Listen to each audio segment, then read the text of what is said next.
Our lead strategist, Brian, made a phone call that saved a business owner $127,000. Now, not over a year. This is how much they were hemorrhaging annually that they didn't even know about. And when he was able to show them where the money was going, they honestly couldn't believe it. Most business owners think that they have a revenue problem when they actually have a profit leak problem. I'm Kyle Gorman with Goodall Strategies. And today I'm here with our lead strategist, Brian. And we're going to talk you through 5 places that this business owner found they were losing money the most. And more importantly, how they were able to plug those leaks and do so in just 30 days. So Brian, thanks so much for being on with me again. You know, we talk often about how people oftentimes think revenue and profit are synonymous, but they're very, very different. They're both important, but they're very, very different. And ultimately, profit is the most important. So, you know, you recently experienced this with a client. Tell us a little bit about kind of how this shaped up. Tell us about the story of $127,000 like instantly that we were able to find for a company. Yeah. So we talk about that revenue profit issue. What I find quite consistently is that revenue helps business owners feel busy. Profit makes it worthwhile. And so they focus in that way. So recently I was talking to a retail company and they've been around for about 4 years. Things seem to be going well, but when we were really honest about their profit margins were down under 5%. So when you feel like you're doing pretty amazing and your profit margins are under 5%, you are no longer doing amazing, because what looks like $400,000 of revenue works out to be $10,000 of profit. Even if you get to $1 million, you're $1 million and you're like, wow, why is it at the end of this, I've got nothing, right? And that, for them, that particular one, that 5% profit did not include them getting paid. So that was their total income for the year was whatever the profit was, which means you have no capacity to protect your company long term. So that's what it came down to. After talking with them on the phone for a little bit and doing a Zoom meeting with them to be able to audit their stuff, in that particular one, we found 5 different things that are going to make them about $120,000 to $150,000 of additional profit based upon our experience. One of them is they had what we would refer to as an MDP, a market dominating position. Purely by having a market dominating position, some companies can see between a 20 to 30% profit growth.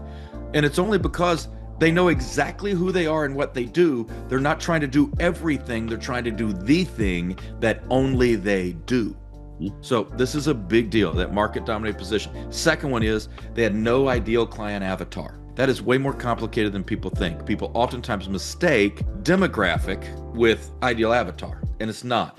Demographic tells you how old someone is, where they live. But that ideal client avatar deals with the psychographics, how they think, what matters to them. And by being able to do that, we can also sit there and go, is there enough of that demographic and enough of that psychographic within our geographic region to be able to do something with this? Different company, but something I just dealt with them recently was they're like, all right, we could go for that kind of the mom who goes to the gym, right? Oh, but then there's also like the CrossFitters, and we could really target them. Now, this is going to be a combination of 2 points, because the third issue this person had was no quantifiable lead generation. Not that they didn't have lead generation, they just couldn't quantify the results. Now, so when I looked at this company and we're looking at their particular one, the one I just mentioned, well, which one of those do you think we can get to more of? CrossFitters or moms who go to the gym and kind of at least pretend to be healthy, right? Which one of those do you think there's a lot more of in this community? Probably the moms, right? Let's go for the bigger demographic right now. Like that's a better fit. So if you've got no market dominated position, you've got no ideal client avatar, you have no quantifiable lead gen. We got this many new people because we went to these components. Most people waste money in marketing, and I say that quote unquote. They waste money in branding. They're just putting their name out all over the place, hoping it's going to get people to come in and get their things. Branding is letting people know your brand. Marketing is making money. And we want to make money for the money we spend. Yeah. You need to be able to quantify that component. Fourth one is no staff clarity. I couldn't get clarity from the staff as to what they specifically oversaw. I could understand what they did. Well, I work the front desk. Okay. When there's no one standing here, then what do you do? Right. And any minute that person's on their phone or texting with their friends, that is profit. The owner is losing. So no staff clarity. And then the last one was there was no financial scoreboard. You measure what matters. And if you can't show me your numbers, even if we doubled and tripled and quadrupled your profit margins, you wouldn't know what happened. So all of your great success would be wasted because you have no scoreboard and you got no scorecard. You've got no metrics to know whether it mattered. So we found in those 5 things, the market dominated position would have increased their profits by around 20%. We know that the client avatar would have increased their clients by about another 20%. We know that a quantifiable lead gen, it means they're going to reduce overspending and get a higher return on it. Again, it was going to be about a 25 to 30% with good lead gen.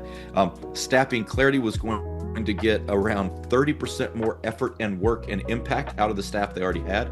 Go figure, who wouldn't want that? And then just having the financial numbers showed us where we actually were. So it was easier to go, oh, we're spending way too much money in overhead, immediately able to make some changes in overhead, which increases profit all by itself. Worked out to be a pretty notable amount of money for them. And we were able to pull all that together in just about 2 hours of conversation. Yeah. And what's beautiful about that is that all of those things, those don't take 6, 12, 24 months to implement, right? So 2-hour conversation. But the beautiful thing is, within about 30 days, you're able to get all of these things in place, create, and it required some additional conversations, but it's an immediate impact to the profit of the business, immediate impact to the profit. And you said something there I think is really important, that we recognize and understand that as a business owner, if you're not making money, you're wasting some time. Like everything you should do should be really focused on, especially within the business and the business hours and as you're focused on work. But same thing with your staff. So your staff, anytime they're doing something that's not at all productive and not resourceful, they are losing the company money. They're costing the company money. They're losing the business owner money. So really key that we understand this sort of basic concept that if you aren't making money, you're wasting time. Well, the same true, let's flip-flop that. If you're wasting time, you're not making money. So really important that people understand that. Brian, so someone that's on their own right now, hearing this, some of these things probably resonate with them. It will with most businesses. What's a quick profit check? What's something that they can do, just sort of some quick hits of things that they can look at within their own business? We often talk about have a financial scoreboard. We're going to bypass that one for this conversation. Go to your staff and ask them, what's our market dominated position? What makes us different than anyone else in this community that does this? Mm-hmm. Ask that one simple question, and every time they give you the answer, write it down. And if you don't hear nearly the same answer over and over again, you know the easy way to start moving that one forward. Look, the reality is, here in my community, I can go buy tennis shoes anywhere. I can go buy running shoes anywhere. I can go online. So the store that tells me they're a running store, that helps. At least I know if I'm a runner, I'm going to go look there, right? But there's one store in town that has the president of the local running club is their primary salesperson. As a result of it, everyone in town knows if you're going to start running, go there. Get him first. There's another shoe store in town that will custom form every shoe you buy. So if you've got feet that hurt, you go there. Market dominated position. It's just a shoe store.